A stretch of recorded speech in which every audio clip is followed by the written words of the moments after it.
Good evening. Can you hear me?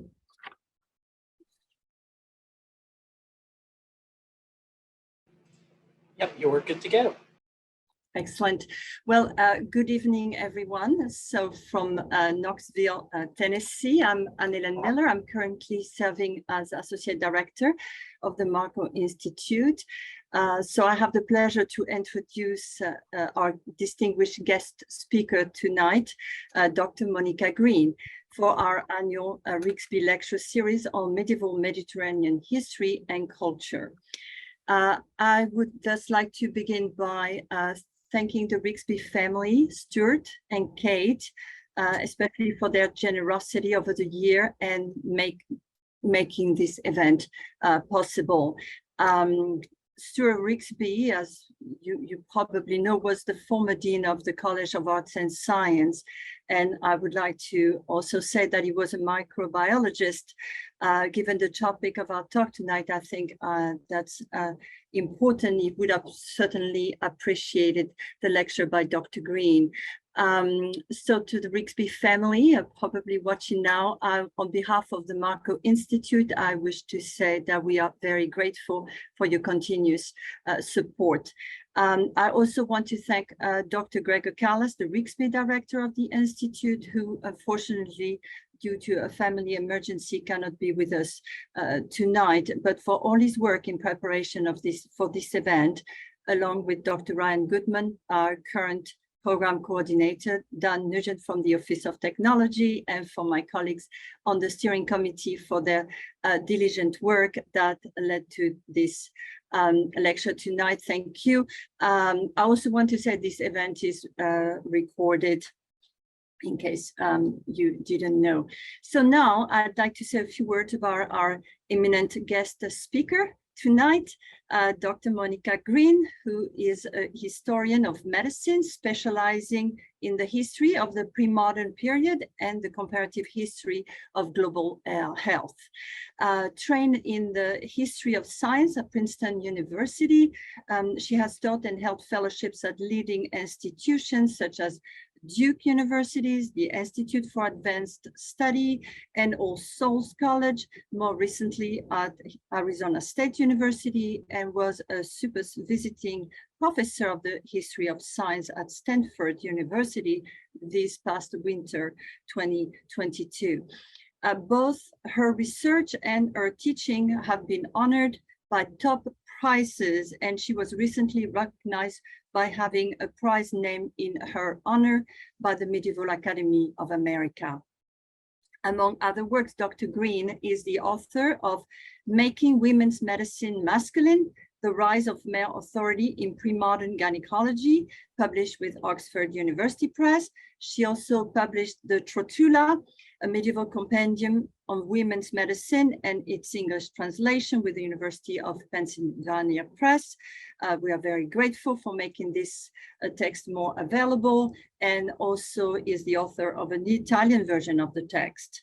More recently, Dr. Green edited a volume on the pandemic disease in the medieval world, Rethinking the Black Death, and is currently at work on two book projects, no less, one entitled The Genesis of the Medical Works of Constantine the African and Their Circulation in the Long 12th Century, and a monograph entitled The Black Death, A Global History, which melds new insights from genetics with a reinterrogation of the documentary record of the world's most devastating pandemic. In addition, Dr. Green is also the author of 100 articles, book chapters, journal entries, encyclopedia entries in print and online on pre-modern medicine, gender, and healthcare. I would mention the four Black Death, published in 2020 in the American Historical Review, a very important essay. Dr. Green seeks to reconstruct the physical, biological history of the pandemic, which includes questioning whether we have correctly understood its timing and its roots. Then the question becomes, as she asked, how did people's prior circumstances, including their awareness of the disease and its eschatological meaning, affect their experiences and their reactions? So overall, Dr. Green answered by talking about science and history as common endeavors, not antagonist ways of seeing the world. And if you are further interested, I would like to mention you can follow her on Twitter at Monica Med Hist. You probably know, but I wanted to share this with you. So Dr. Green has shared her expertise with a large audience, providing an essential body of work that really help us better understand from the perspective of a historian of medicine why we have pandemics. We have them because, as she puts it, people do what people do: eat, harvest, explore, experiment, trade.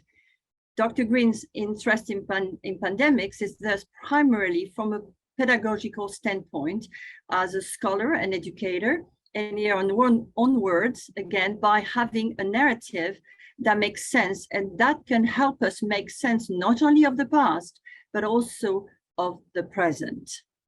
So, and I invite you in that regard to read a recent essay on learning how to teach the Black Death, which is available on her academia.edu page. So tonight, Dr. Green's talk is entitled A Mediterranean Divide, Islamic versus Christian Experiences of the Black Death. So this, which will consider the different experiences with and responses to the disease across the Mediterranean from the perspective of a historian.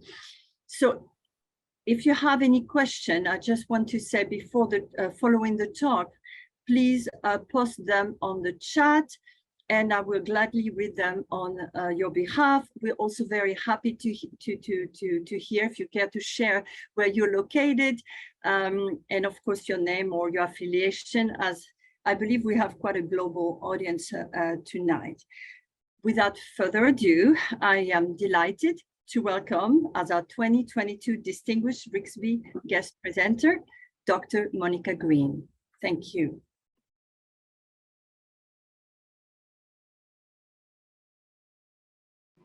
All right, give me just a second. I'll hand over to you.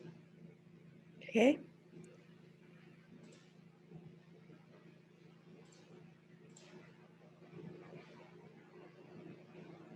Okay, you should be ready to share your screen and go. Okay.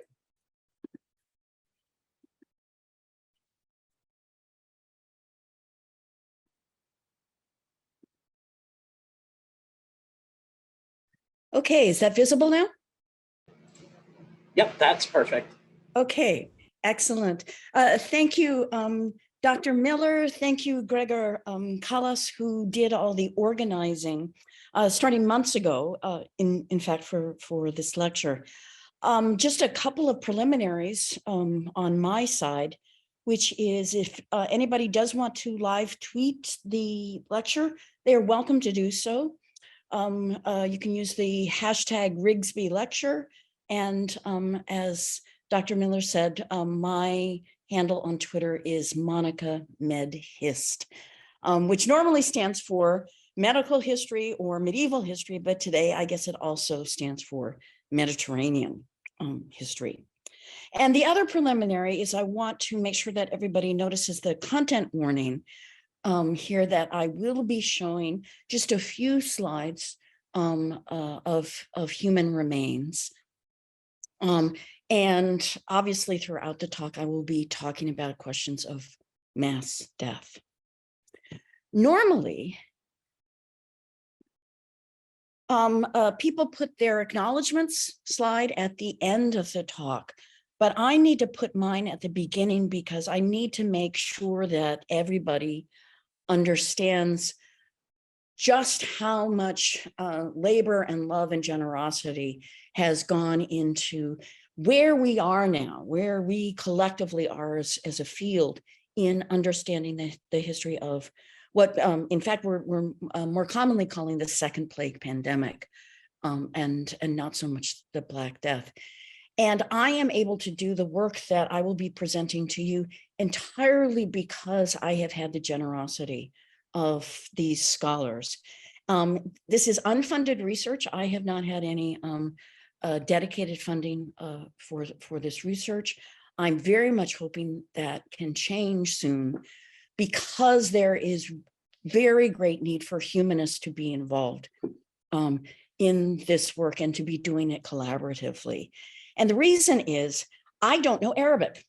You will be seeing a lot of Arabic and Arabic sources in the talk today. And it's because I have had decades of guidance from these scholars about how to think through and read through and understand the history of the Islamic world and bring that into dialogue with the history of Europe, which is actually the field that I specialize in. So I just want to read their names just so you know that these are all people to thank. Emily Savage Smith, who's Emerita professor at Oxford University, Nyan Fancy at DePaul University, Nuket Varlik at Rutgers Newark, Tunahan Dermaz, a graduate student at the European University Institute at Florence, Justin Stearns at New York University, Abu Dhabi, and Mohammed Balan at SUNY Stony Brook. So my thanks to them all, none of whom are responsible for the specifics of what I'll be presenting in the talk today. So before I get more deeply into the topic of the Mediterranean, I just want to throw out as a starting point a definition of what we mean by the Black Death. And what most of us have in our head, and certainly what I had in my head for most of my life, was the Boccaccian definition. So Giovanni Boccaccio is a 14th century Italian writer in Florence, and his introduction to the Decameron, a collection of stories, has for most of us defined how we think about the Black Death, how we interpret it, how we date it, everything. For him, so he's in Florence, he's writing from the perspective of Florence, is essentially describing it as a sudden pandemic. So that is absolutely crucial for how we're thinking about that suddenness, that out of the blue aspect of it, causing massive death and causing social chaos. And an image that I want you to think about is this illustration from a 15th century manuscript of the Decameron, which is showing one of these scenes of the situation in Florence. And one of the things that mass death will do is disrupt funerary processes, normal processes of acknowledging death and burial. And you can see already in this that these are bodies that are being buried without coffins. They're shrouded. They're still wrapped in probably linen. And at this point, they're still being buried in individual graves. And there is still a priest to consecrate the burial. So certain aspects have been disrupted of the burial process, and certain other ones for Christian context are still in place. So this is part of what we need to think about of trying to reimagine, to create some kind of mental landscape where we can understand the incomprehensible nature of this crisis. The chronology that is usually given is what I call Eurocentric chronology, because it's seen the events from the perspective of the Mediterranean and Europe. So these are the very common dates that are usually given between 1346 and 1353. And then the geography also goes with that chronology. Generically, people understand that it comes from the east. This is basically all that Boccaccio himself says. And that it involves something that's coming out of the Black Sea, coming from the territory of the Golden Horde, the Mongol realm of the Golden Horde, and then moving from there into the Mediterranean and thence to Europe.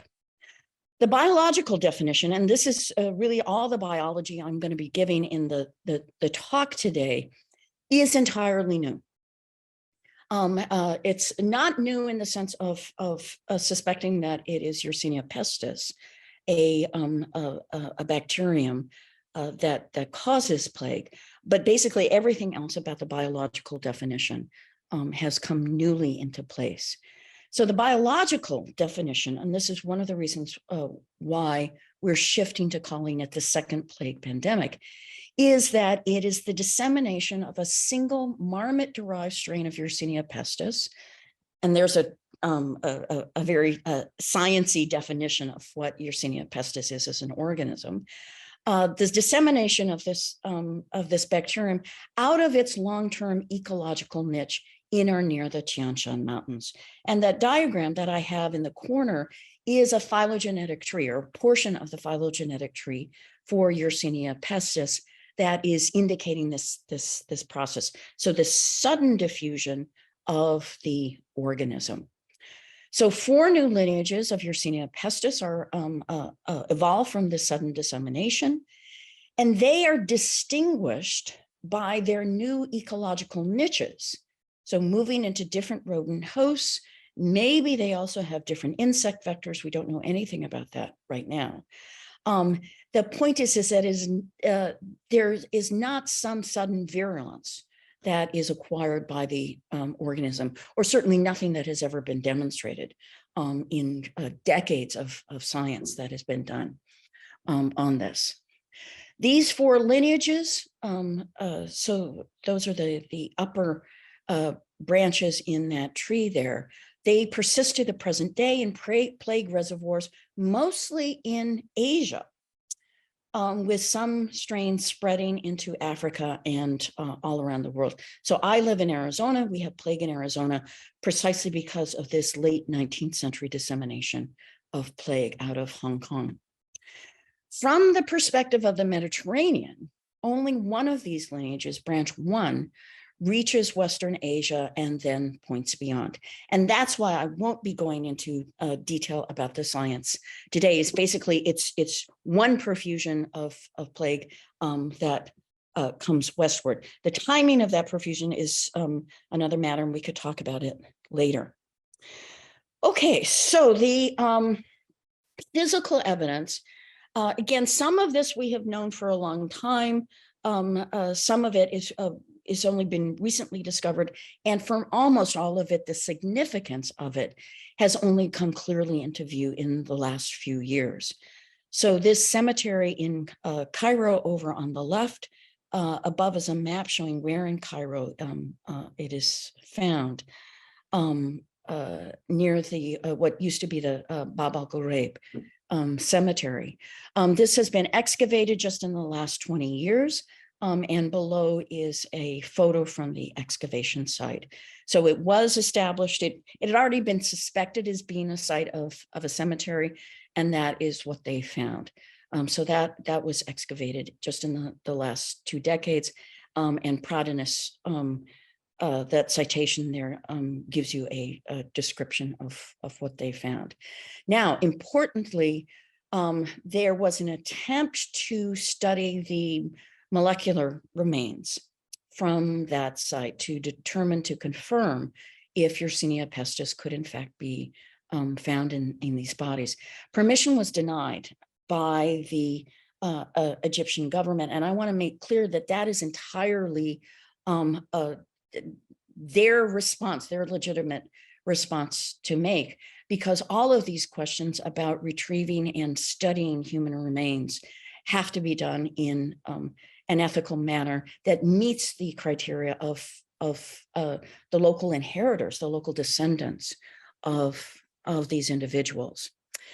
In the upper right is a photograph from Toulouse, and the reason I want to show you this is simply because we need to remind ourselves what catastrophe looks like.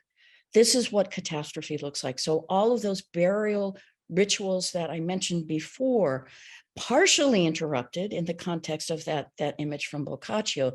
This is showing almost complete disruption. The only more complete disruption is that these bodies would simply be left out in the open. They would be thrown into the sea. They'd be thrown into rivers. They would not have been given any burial at all.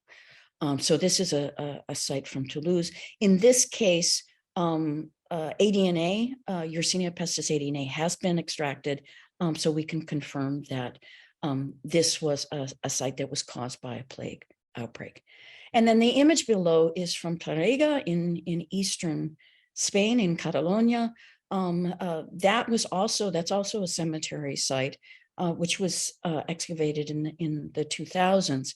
And I chose to show not the images of the bodies, but this necklace, or items that would have been on a necklace that was retrieved. This was probably owned by a child that was involved in that burial site.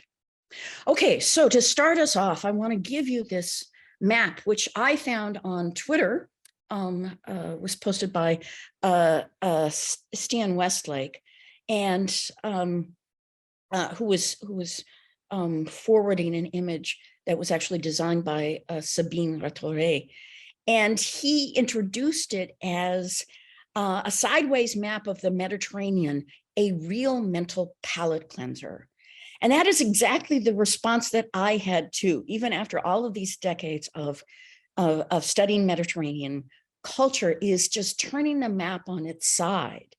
Really gets you thinking in new ways about what are the connections between Italy and Sicily and Tunisia. What are the connections between Turkey and Egypt? What are the connections for all of these?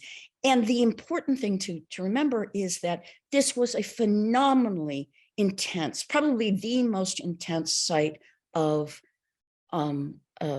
commercial interaction in the world, maybe rivaled by the Indian Ocean and the regions around Indonesia, but incredible commercial activity that was going on in this region.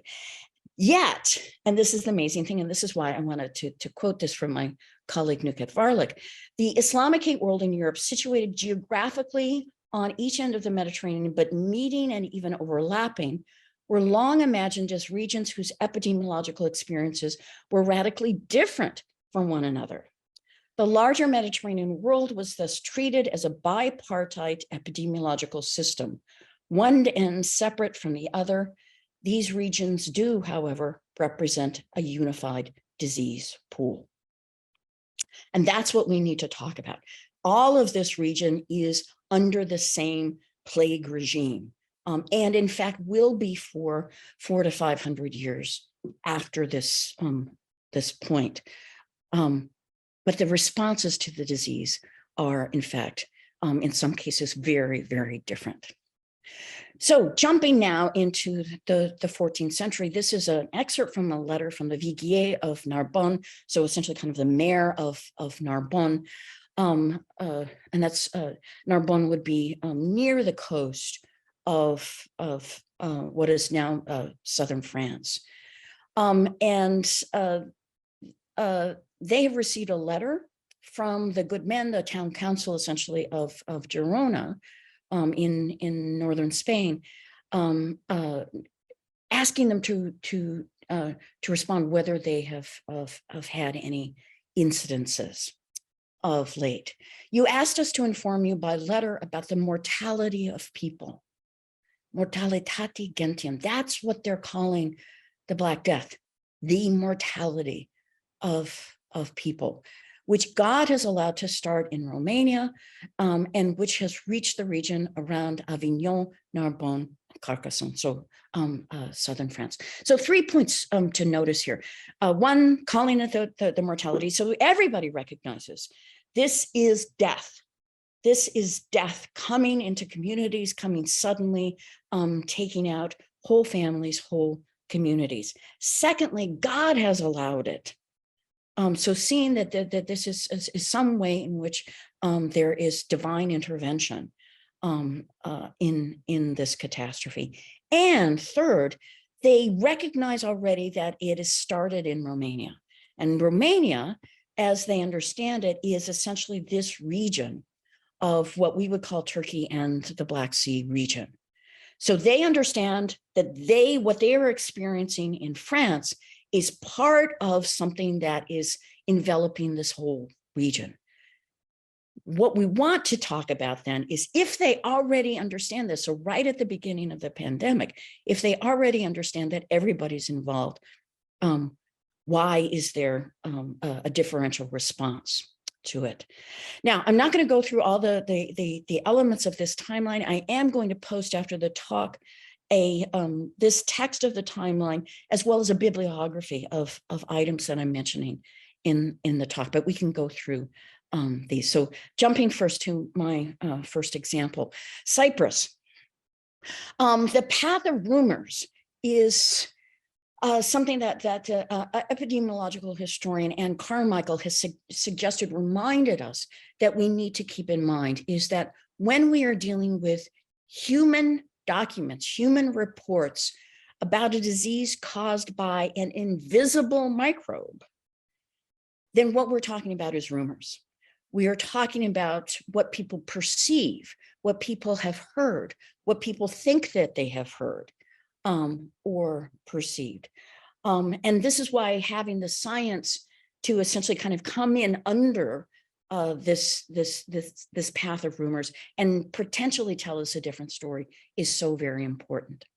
So Cyprus is a multi-ethnic, multi-confessional, multilingual island population. And the reason I want to talk about it is because, as I've already indicated, most of the stories about the Black Death start the story in the Black Sea with the outbreak in Crimea. And there's a really wonderful essay that was published last year by Hannah Barker, who's really just kind of deconstructing all the myths that have been told about bioterrorism and Mongols throwing plague-ridden bodies over the walls of at the siege of Kaffa.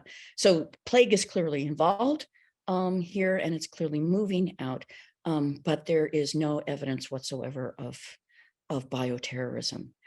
The reason I want to focus on Cyprus over here is because it's possible that something else is going on, or certainly something is going on rather early. And so I want to look at that.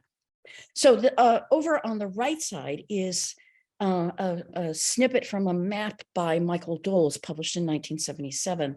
And he's showing this the traditional narrative. So the Black Death is moving through the Golden Horde, coming out of the Black Sea, through the Dardanelles Straits near Constantinople, and then into the Mediterranean, and only then going over to Cyprus. And he dates that arrival to 1348. If we look at Ibn Khatima, from writing in 1349, he's in Almeria. That's the southern tip of Spain, and we'll be hearing more about him in a minute. But just as an example, again, everybody knows that this phenomena of this pandemic is encompassing the entire Mediterranean world. Ibn Khatima writes, and he's writing in February of 1349, I learned from the mouths of some trustworthy Christian traders who arrived from the east to us in Almeria at that time, that off the Turkish coast, whose inhabitants were stricken by the epidemic, dead fish, decomposed, floated on the surface of the water. Some piled up on the shore. Their stench rose and infected the atmosphere. They thought, according to their translator who trusted me, that lightning had fallen on the sea and scorched the fish. Now, mostly he's using this as an example to talk about various ideas about the cause of the epidemic. But my point is to stress he's talking to Christian traders. He's working through a translator and he stresses who trusted me. And he knows all of this about what's happening at the other side of the Mediterranean, over from his perspective in Almeria. So Christian sources, what do Christian sources have to say about Cyprus? So a word about Cyprus, as you can see, it's an island just off the shore of the Levant. 1291 is when the Crusader kingdom effectively falls. That's the fall of Acre. And there is a mass exodus of Latin Christians who had been in the Holy Land, or the few that were still there, mass exodus over to Cyprus. So Cyprus is a Christian majority society with many others involved. So anyway, there are these nuns at the monastery of St. Anne of Nicosia on the northern part of the island. And in July of 1347, so this is a year before Doles thinks that plague has arrived in Cyprus, the nuns received permission from the Pope to bury personas extrañas, people not affiliated with the nunnery, in this cemetery. So again, remembering what were any signs of disruption of funerary practices is some signal that something is amiss.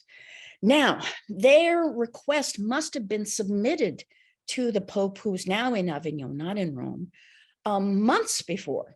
So it had to be sent to Rome, it had to be processed by the papal curia and then been sent back. So if this is all happening in July of 1347, we may be talking early 1347 and maybe even late 1346, that there has been this disruption.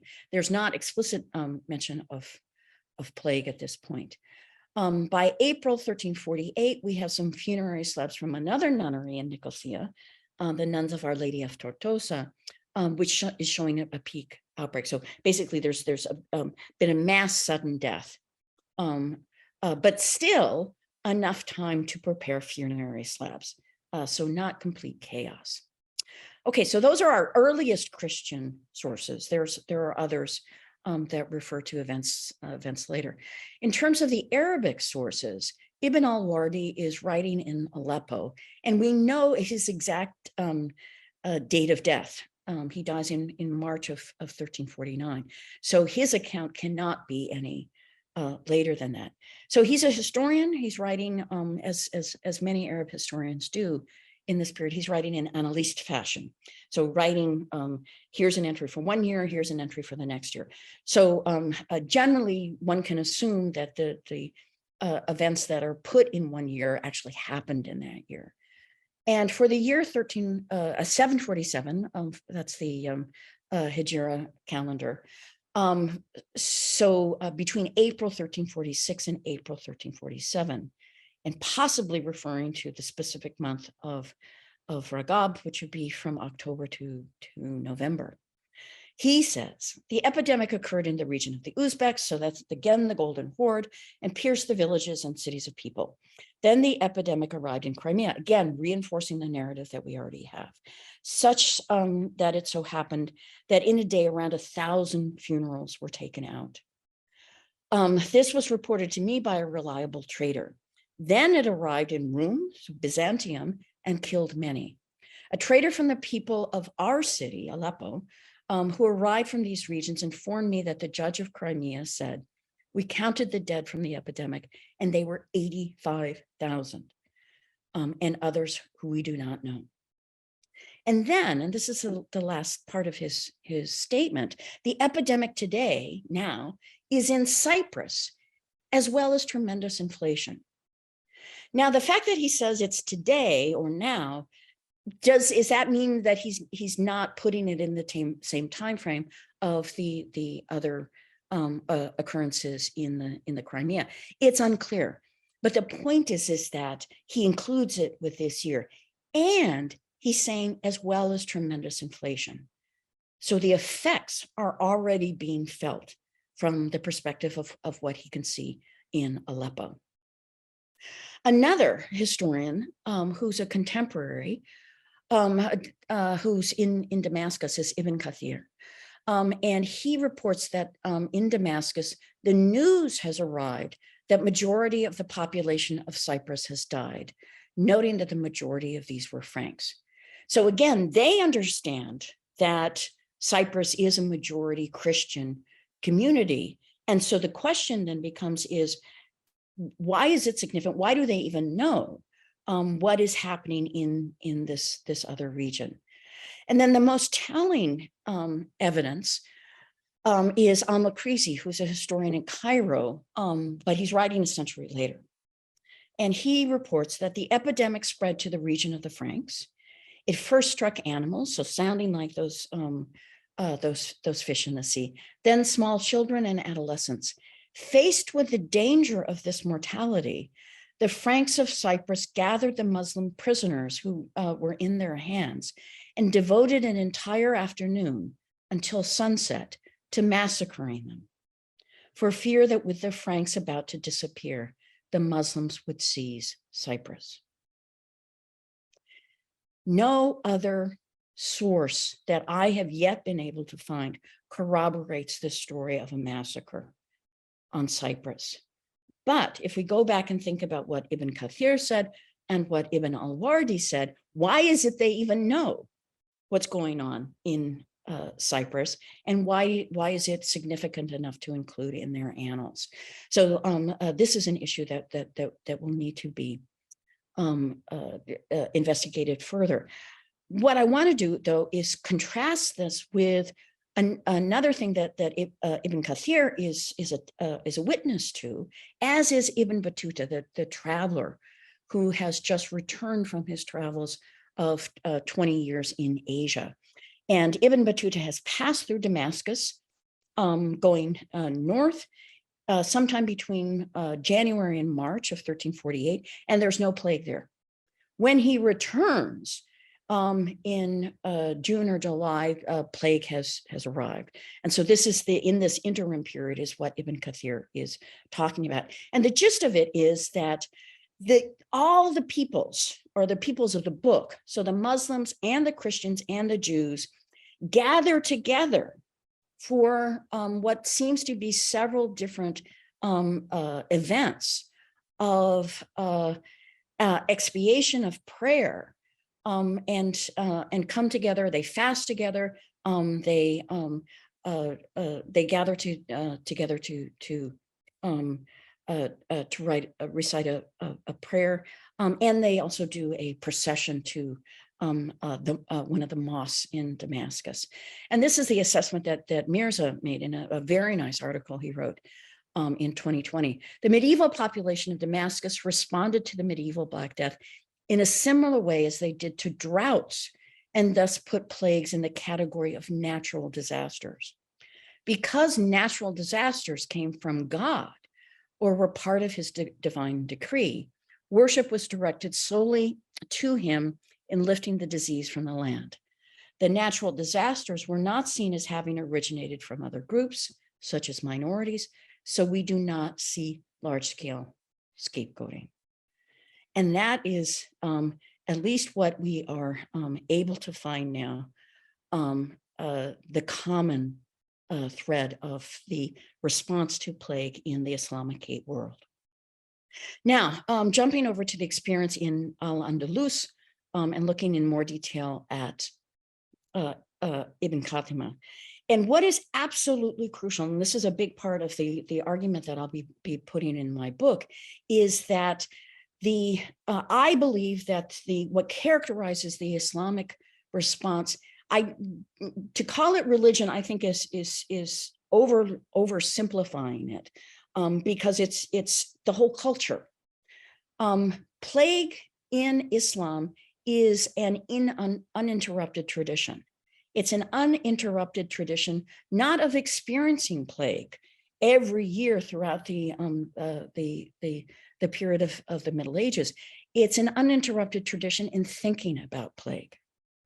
So plague is not mentioned in the Quran, but it is mentioned in several of the Hadith traditions. And the first incident that occurs, is known to occur to the armies of Islam when they have come out of Arabia, is this plague at Amwas that occurred either in 17 or 18 of the Hijra calendar, or 638, 639. So plague is already underway. So this is the period of the Justinianic plague, the first plague pandemic. So coming out of Arabia, these Arab wars encounter this disease, And then responses to the disease become part of the Hadith tradition and therefore become part of the theological tradition. And three main principles that are discussed in various ways, that a believer should not enter or flee a plague-stricken area. So giving an ethical response to plague. If you see plague, you already know what your ethical response should be as a Muslim. Death from plague was a mercy from God that constituted martyrdom in the same way as fighting for Islam. So to die of plague was a mercy of God. For infidel to die of plague was divine punishment. So this was already embedded as well. And then finally, there's the rejection of the idea of contagion, which is a very complicated notion, which, and I would refer you to the work of Justin Stearns for explication of that. So I'm cutting a very long story short, but basically, Islam emerges during the context of the Justinianic plague. A number of plagues strike the emerging Islamic community between the 630s and around 750 when the Justinianic plague seems to stop. And this gets embedded in the theological tradition. It also gets embedded in the medical tradition. And there's a wonderful new study. Actually, it's just about to come out from Nyan Fancy about this. And then, and one of the things that Nyan and I have done is to show that in the 13th century, there is an episode of plague where this tradition that is already in place in Islamic theology, in Hadith commentaries, and in medical literature is pulled out because there's a new incidence of plague. And that happens again in the 14th century. However, everybody recognizes virtually immediately that what's happening in the 14th century is unlike anything that anybody has ever seen before. Ibn Abi Hajjala, who at the time he's writing is in Cairo, says compared to this one, i.e. the Black Death, all the previous plagues are like a drop in the sea or a point in a circle. Everybody understands this is something that we know. It's a disease that we understand. The ethical principles we should abide by are already known, but the level of catastrophe is something we have never seen before. What I want to argue is that the fact that they already know the disease, the fact that they already know how to think about it, how to handle it, how to interpret it, means that there is a robust response in the Islamic world. And so this is why the evidence of Ibn Khatima is so crucial. So he is in Almeria, as I said.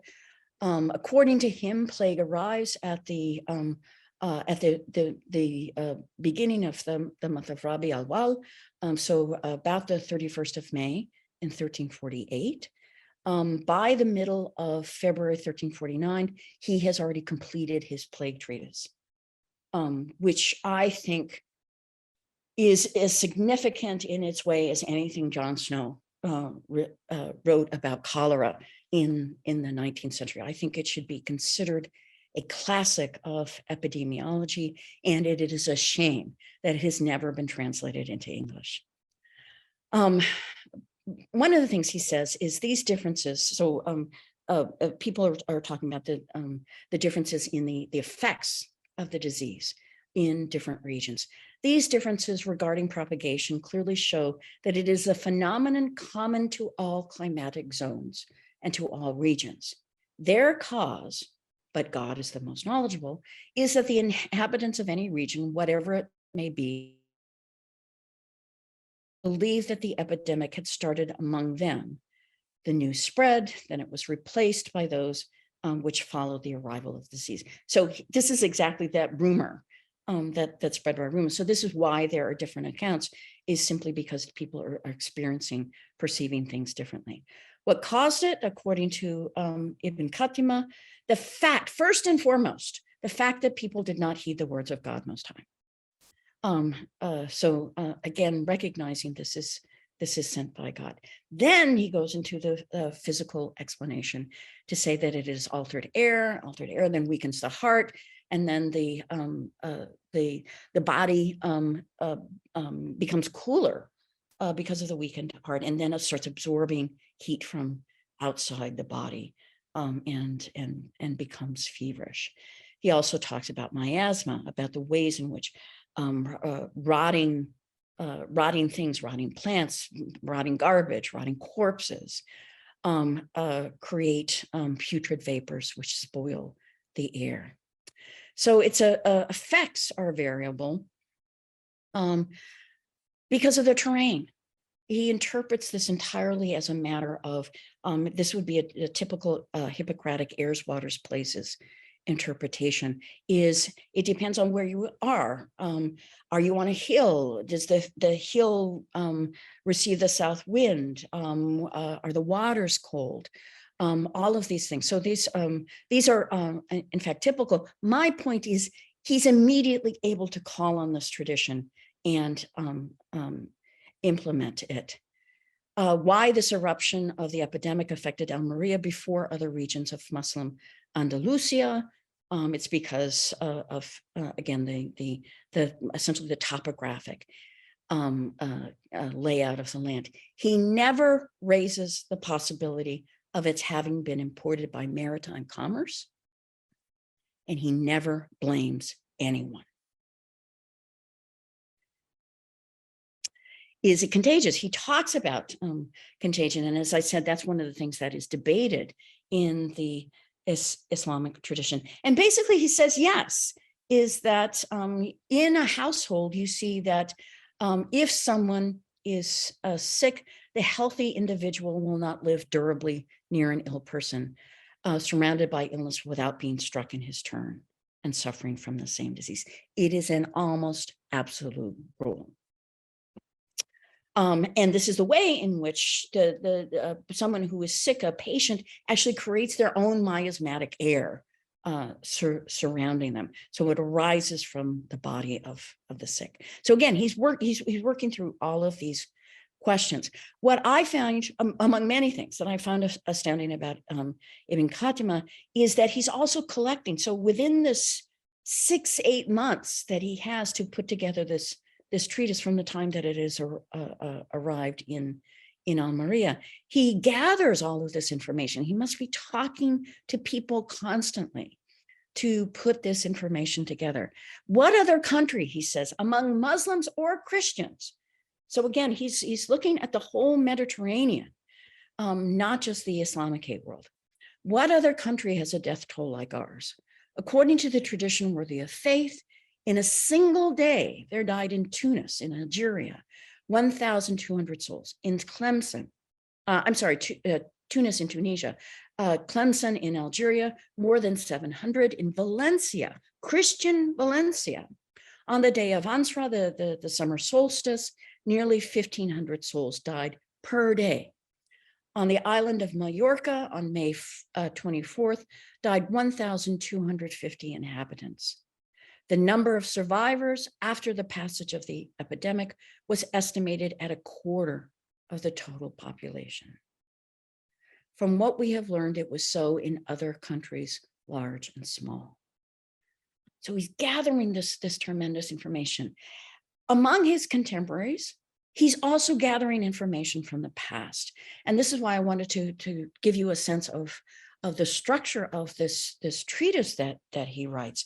The 7th question is mostly devoted to what comes to us from the legislature, the Prophet Muhammad, about plague. So he's going back, this is where he goes back and talks about the Hadith, but he includes in it a history of plague in the Islamic Cape world up until the 11th century. And that will be a feature of a number of the newly composed plague treatises, is incorporating that history.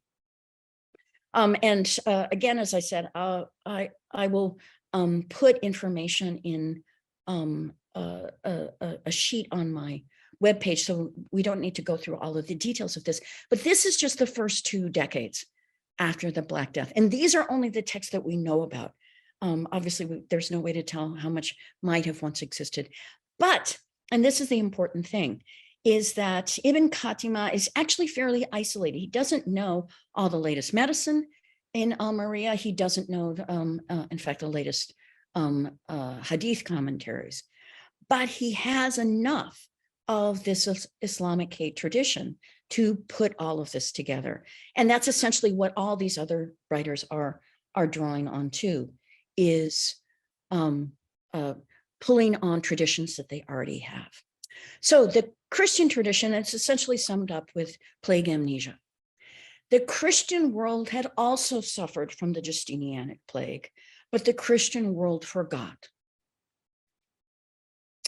This is a map showing the extent of the Justinianic plague as it is, well, as it was understood about in 2007. And now if we go back to that, to the excerpt from Narbonne that I showed you before. So they're talking about the mortality, saying they understand it comes from Romania, and saying, understanding that it comes from God. But then immediately they go on and say this: although some people still maintain that the mortality has natural causes and arises from the conjunction of 2 planets, which are now raising, this is the astrological interpretation. We believe, this is already in April of 1348. So this is a disease that has only arrived in this region within the last few months. And this is the certainty of their belief. We believe that is certainly the combined effects of the planets and the potions which are causing the mortality. The illness brought about by these people is known to be contagious, for when one person dies in a house, their servants, friends, and family are afflicted in the same way by the same disease, and within 3 or 4 days, all lie dead. So the exact same physical experience of the disease, that description is almost word for word identical to what Ibn Khatima said, but with a completely different interpretation as to cause. And this then is the story about what happens in Europe. Now, I called this talk the experience of the Black Death in the Islamic world and Christian Europe. In fact, and this is hugely important to understand, this is why this map, and this is from a book that was just published earlier this year by Safir Barzilai. When we're talking about the mass persecution of Jews, as will become evident in the course of the year of 1348, 1349, and into 1350. When we're talking about Christian Europe, in fact, we are only talking about one part of Christian Europe. So note that Italy is nowhere on this map. There's no indication of these persecutions of Jewish population. So even in Iberia, there are other persecutions that are happening of Jewish communities, but not as a part of this Black Death response. And so I can't spend much time on this, but basically what Barzilai is arguing and showing in his study is that their poisoning accusations had already been in place in this region of southern France, starting in 1321. And in 1321, the group that was targeted are inmates at leper houses. So the leprosi. So these are people who, through whatever mechanism, had been deemed to be suddenly suffering from leprosy, had either of their own will or through some legal mechanism had joined these leper houses, which essentially function as religious houses, and they're property owning houses, which is certainly a factor of this. but anyway, the leprosi are initially accused starting in April of 1321. By the summer, the accusation of poisoning spills over into accusations against Jewish individuals. So there was already in place, there's already a discourse about poisoning, there's already suspicion, there's already vocabulary, and there is already, horrifically, there is already a precedent of executing these individuals who are accused. So when we get to the arrival of plague, this essentially, this not too distant memory, so it was just 25 years, 26, 27 years earlier that these events happened. And what Barzilai is able to do in his study is pinpoint exactly the path of the rumors about the accusations of well poisoning, and showing. So on the one side is just a summary list of not even all of the communities that would see persecution of their Jewish populations. But on the right, and I have this flag there, the key down there, what Barzilai is showing is that it's first Christians who are accused of poisoning, which then spills over into individual Jews and then to the Jewish community. And part of the accusation is it's a mass conspiracy. And then that becomes the rationale for persecuting and in many instances, executing whole communities. And another book, it's not out yet, it will be, I think in January of this year, is setting a larger context of what it means for systems of persecution to be characteristic of a culture. And the argument that Doran is making is that Christian Europe is maybe not at all times a persecuting society, but it certainly is very frequently an expelling society. And there are many instances, and we don't have time to go through them here, but many instances of Jewish populations being expelled from England, first from France. They're let back into France and then expelled again. And then the link between expulsion and then persecution then is what we really need to examine. And the argument that I would make from the side of history of medicine is that whereas, and this is the huge contrast, whereas in the Islamic culture, plague is not a new disease. It's in medical books, it's in hadith commentaries. Nobody will not know the word ta'un, the word. It shows up in poetry, sometimes as a joke. In the Christian world, it is for a forgotten disease, and so it is coming as an emerging disease in really the way that we have just experienced with COVID, of a disease. We don't know how it's being transmitted. We don't know how it's being replicated. We don't have tests to track it. We don't have therapies to intervene. That's what it means for it to be an emerging disease. And it causes chaos in the Christian world in ways that it does not, so far as we can tell, in the Islamic world. So to conclude, I want to move back into the Mediterranean and look at Majorca. And Ibn Khattam several times mentions Majorca.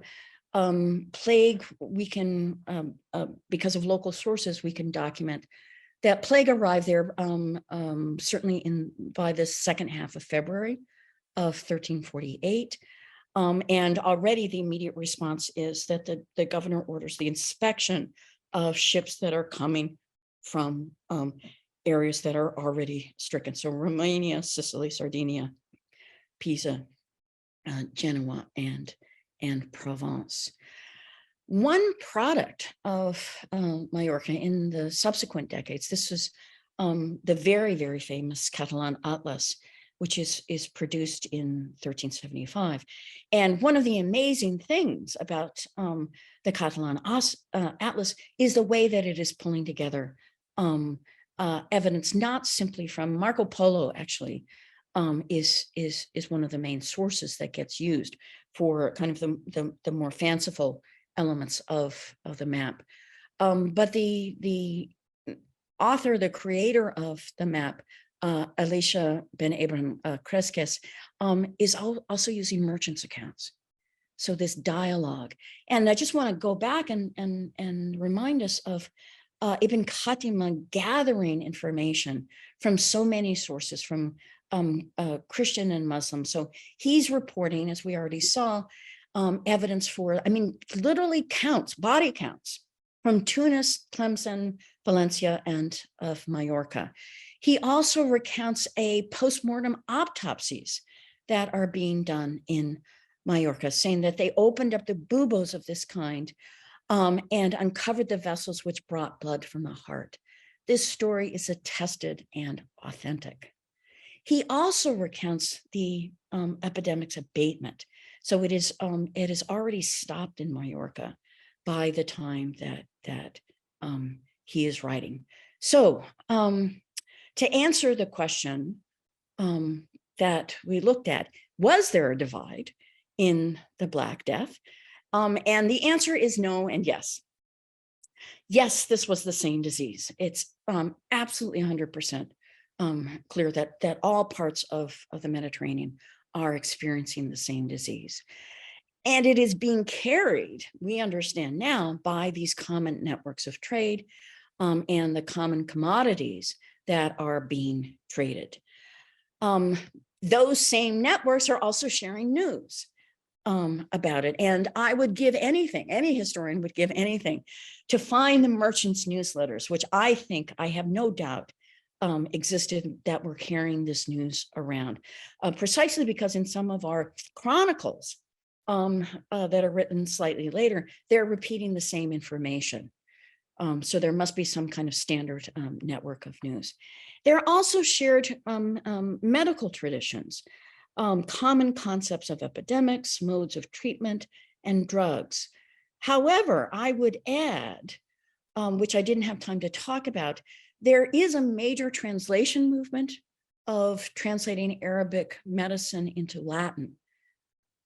That has ended essentially by the 12th century. There are a few texts here and there that are translated later, but the ones that are most important to talking about plague have either not been translated, or they've been translated in such a way that it's really difficult to read them and make any sense about what plague actually is as a disease.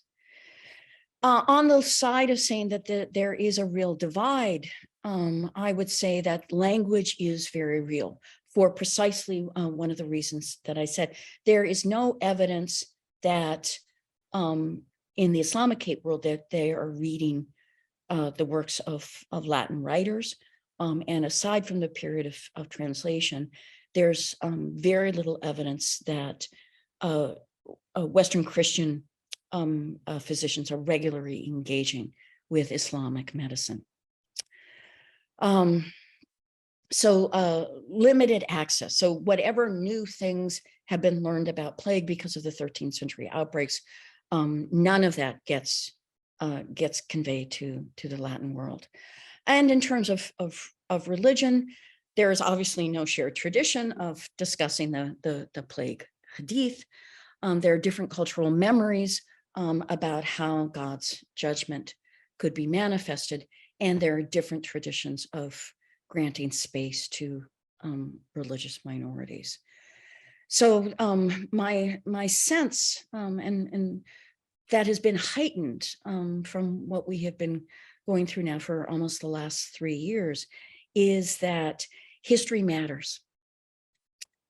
History matters. Having pandemic memories matter. Having a sense of what your society has done, can do, in terms of dealing with crisis makes a difference to the robustness of more positive responses.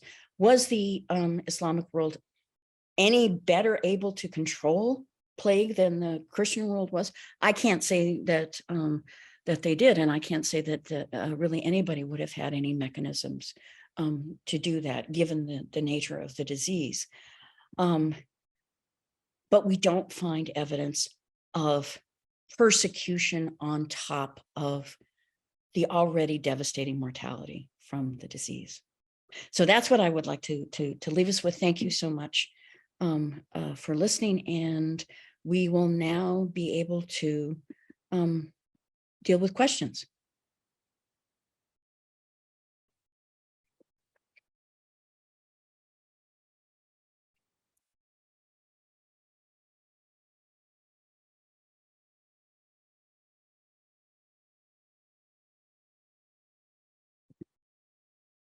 Thank you so much, Dr. Grimm. What a fascinating topic and talk. We already have a question in the chat that I will read for you from Ilana Krug, who asked, was there any indication that Muslim communities knew about or responded to the persecution of Jews by Christian communities? What an excellent question. I don't know anything about it. And then I want to add to that is when you see the bibliography I'll be sharing, one of the things on it is a book called The Black Death in the Middle East by Michael Doles. That was published in 1977, so 45 years ago. That is still the only general study of the history of the late medieval plague pandemic that exists. The only general. There's many other excellent studies that look at more specific questions. But one of the reasons why nobody else has come along and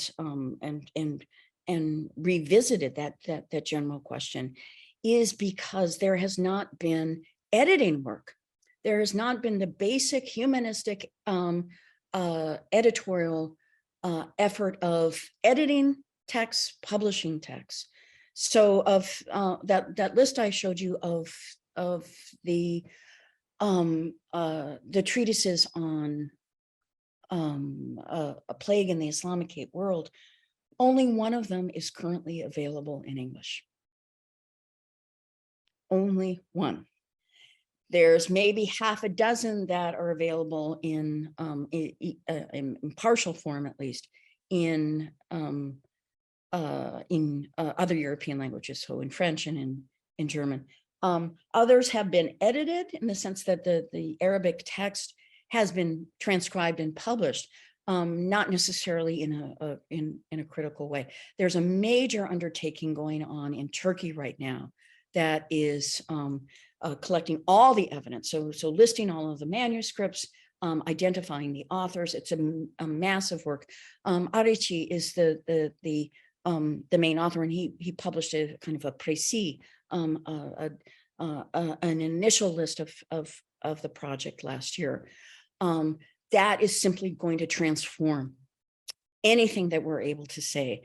Then on the other side, there is a lot of documentation from the late medieval Islamic world that's been lost.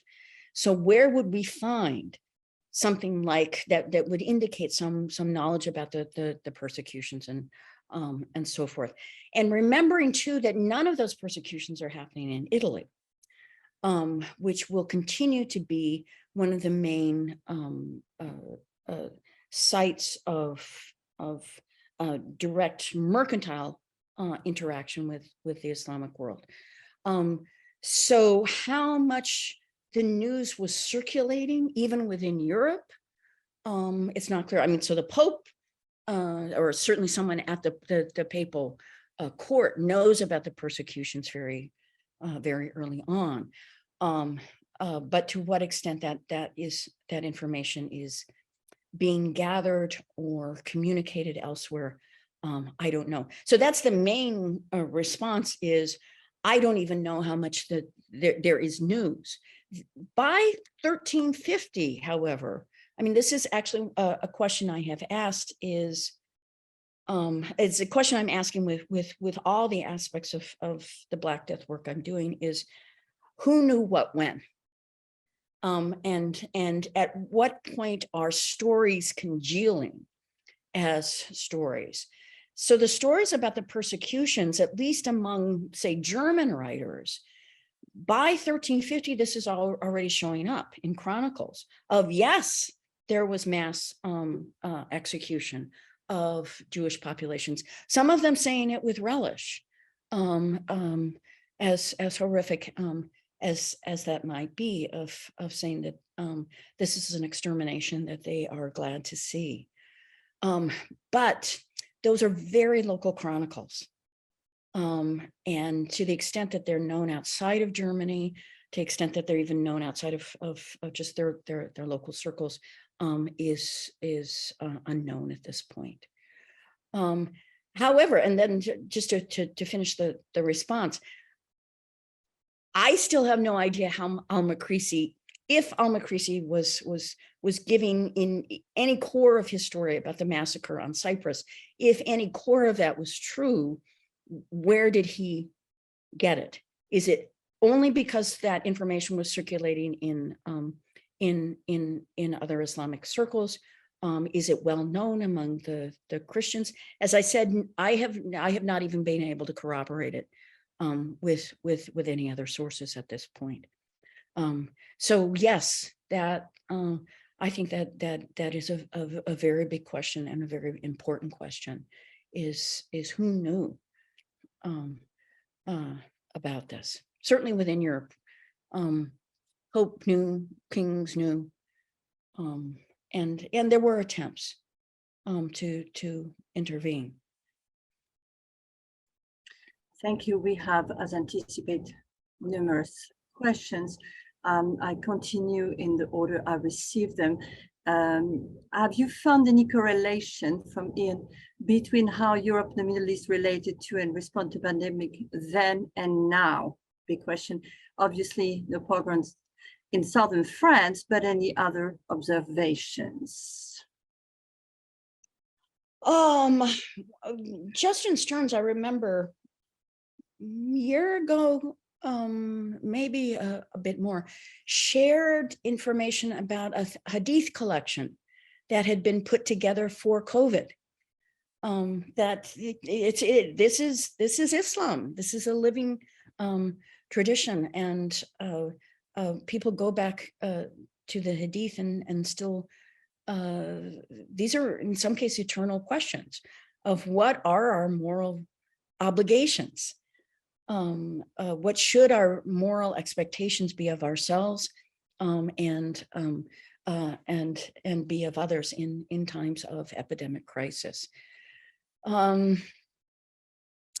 Other correlations.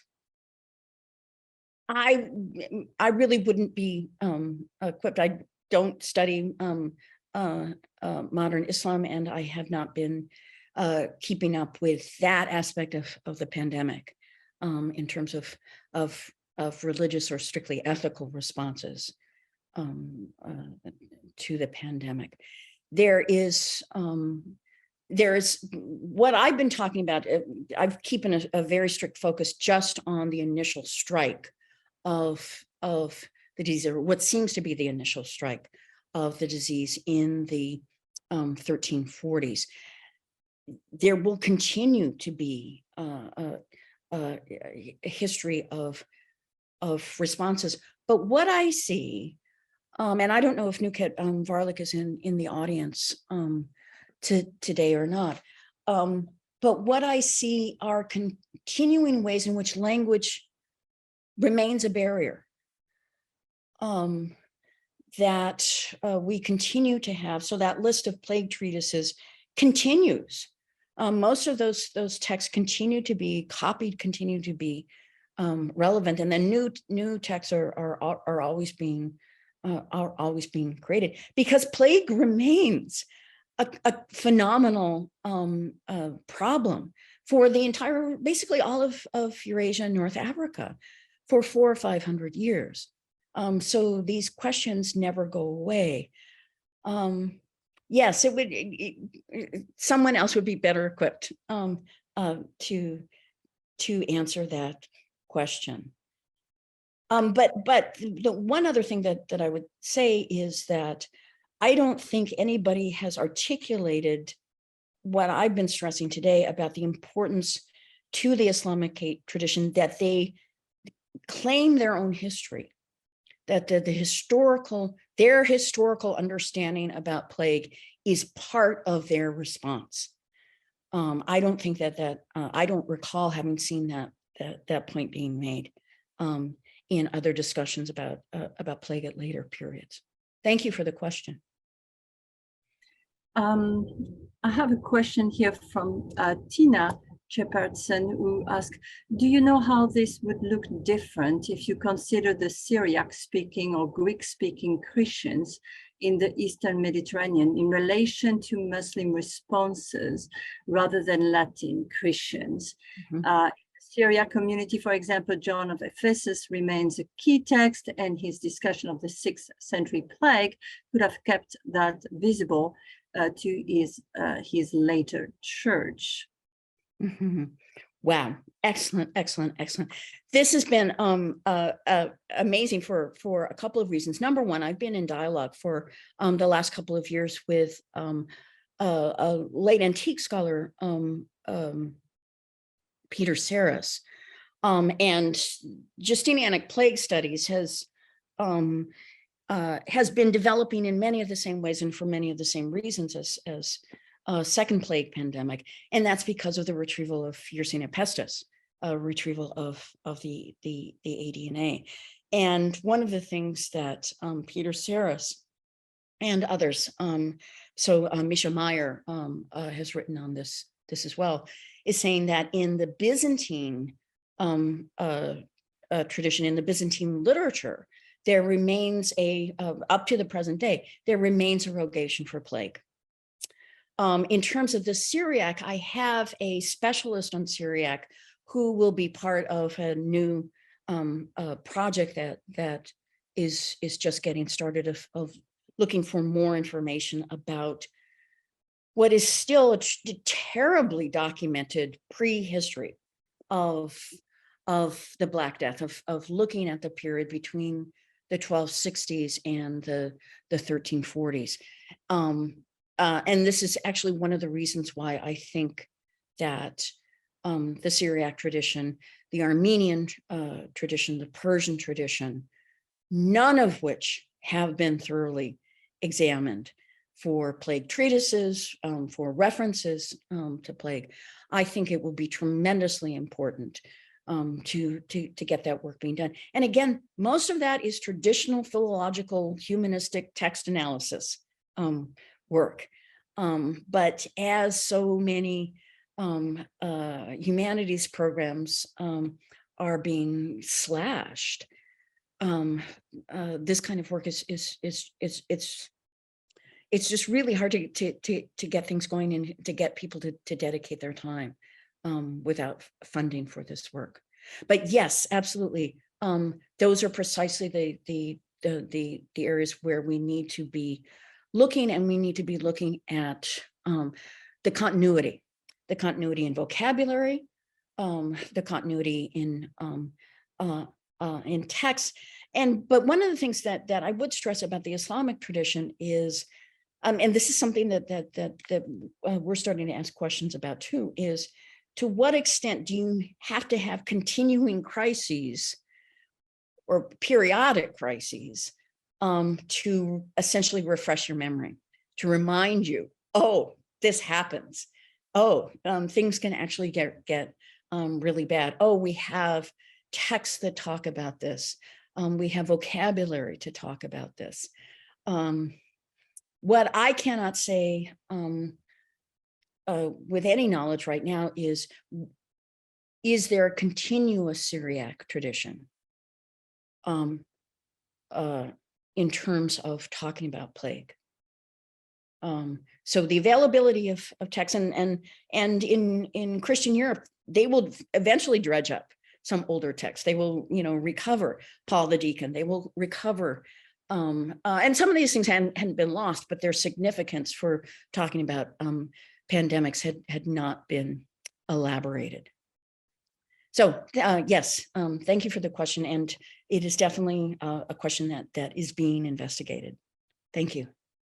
Thank you. In fact, that was Ryan's question also related to so that's is clearly an interest. And I have another question, I'm sorry, that came before.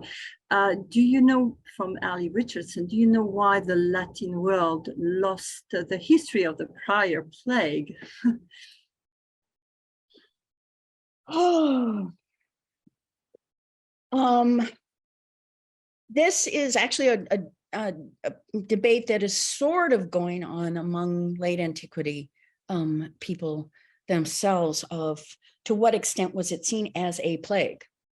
To what extent was it seen as a pandemic that where there was any relation one to the other? This is one of the crucial things that the Islamic writers, and these are Hadith commentators, not historians in the first instance, and not the medical writers, that they are categorizing. In fact, they are naming the plagues.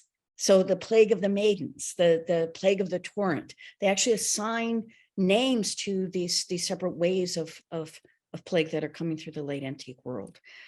I am not aware of any comparable tradition of that. And the fact of the matter is that Latin Europe, in comparison to the Islamic world at the same time, is in kind of dire straits in terms of its intellectual tradition, of losing. This is the period, particularly before the Carolingian Renaissance, where they're simply losing control over the ancient inheritance, losing texts, losing the ability to copy text, losing an understanding of the significance of text. I would have to go back and check, this, for the major writers, at least we can count the number of surviving manuscripts. But in terms of part of it, I'm trying to think right now, who would be responsible for putting together a history of plagues? Who would see that as their mandate? In the Islamic tradition, it becomes the mandate of the Hadith commentators, precisely because it's showing up in the Hadith as the words of the prophet. And therefore you have to comment on it because these are the words of the prophet. And there is plenty of discussion in the Latin Christian tradition about Christ as medicus, Christ as healer, about, medical issues, about the significance of illness. But the significance of plague, there's barely even a word that survives in Latin that is unique. They can talk about the inguinaria, the disease of the inguinal region, to reference the buboes. No, I think it's just a very slim tradition that doesn't have a focal point to talk about it. And then again, the plague literature, there's no specialized plague treatises, even in the Islamic world, up until the 14th century. So nothing is getting translated into Latin. So yeah, I think there are ways in which we can explain why there is the amnesia, why there's the loss of any focused tradition, and it might also be that the plague goes away, and whether or not there are any intervening plagues has never been documented. So thank you for that question. Yes, thank you. Before I ask what looks like the last question. I want to share some of the comments that our audience posted. Just say that Peter Konieczny said that there is Penguin Classic is putting out a translation of Merits of the Plague by Ibn Hajar al-Asqalani. So you probably know about that. It will be out Yes. next year. Yes, and that is very greatly anticipated, I can tell you. All right, and Karen Pinto wrote that Stuart Borch has been doing fascinating comparative work on the impact of the plague on Egypt versus England since the 90s. There's a comparative study which has been published by University of Texas Press in 2005. Everybody in the field knows it. To share with you, and also here Brittany comments that Florence Glaze's work agrees about losing the medical text tradition in the Latin West, and Tina invites you to connect and if she can help with the Syriac material, feel free to reach out. So I have, however, one last question, if you don't mind. If you could say, this is also maybe a big question, but can you say a little bit more about why Italy was so different, or was different, coming from Ellen Joyce? Well, I think that Barzilai makes a very compelling argument that the thing that sustains the persecutions, so starting in northern Spain, southern France, and then moving into the region of the Rhine and the Rhone and Germany. What sustains them is rumor. That rumor is really acting as an infectious agent itself. And that the rumors simply have no viability. So what gets the connected, so that's why the preview, the prelude with the persecutions of the leprosi in 1321, which spills over into a persecution of the Jews. That's why that's so important. And it's so important that people in 1348 are still alive to remember that. So the very idea that this is a thing that people do has been established. And it's that this is a suspicion that people have about these poisons, that someone would do this, and you can think of a rationale and you rationalize, okay, so if the Jews are doing this, if they're poisoning the water supplies, then there must be a conspiracy, because if you're poisoning a common water supply, then anybody who drinks from it will be poisoned. But you have to inform your other Jewish compatriots not to drink this. So you have to pull them in on the conspiracy. So that these rumors feed themselves, and that's where the emphasis that he is putting on, and that's why the maps in his book are so powerful. I think in actually maps and dated incidences. So combining the chronology with close attention to how it's moving across landscapes. And essentially the reason that it doesn't infect Italy is it hadn't been in Italy before that. There's simply not a commonality. Another reason, and I would have to go back to his book to double check if he has anything about this. Remembering that the major, at least as one we understand it, and probably as they understood it too, the major importers of plague are themselves the Venetians and the Genoese. It is these networks of trade. So it might be that they're not pointing fingers at anybody else because they already have a sense of, we actually know, we can already figure out the lines of transmission here.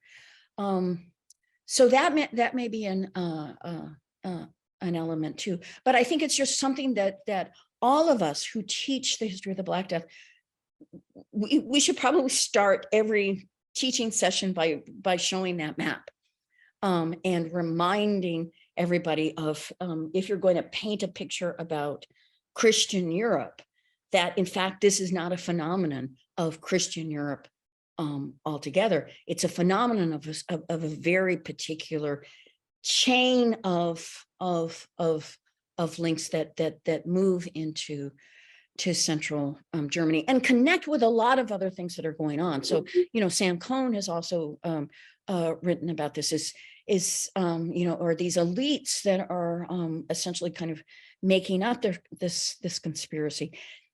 There is still a dearth of information. There's still a dearth of very close primary sources that really give information on motive, give information on motive and circumstances. So building on, in the context of Iberia and southern France, building on a tradition that, of course, everybody knows that David Nierenberg has talked about this, is communities of violence. Building on these traditions of, in some cases, annualized violence against Jewish communities, which then just takes an entirely different route with these new accusations. And the other thing that Barzilai shows is that then they die out. So even though plague never goes away, plague will be remaining in Europe for the next 400 years. These accusations of well poisoning have disappeared. And that's something that needs to be kept in mind too. So thank you. That's a very, very important question. Yes, thank you very much for all this excellent question. I think our time is up. Monica, thank you very, very much for this wonderful talk. And thank you for the audience and for the great questions. So I think this is it for tonight. Thank you again very much. Thank you. Yes, thank you everyone. And thank you for the invitation. And thanks to the Riggsby family for sponsoring this talk. Good night, everyone. Good night.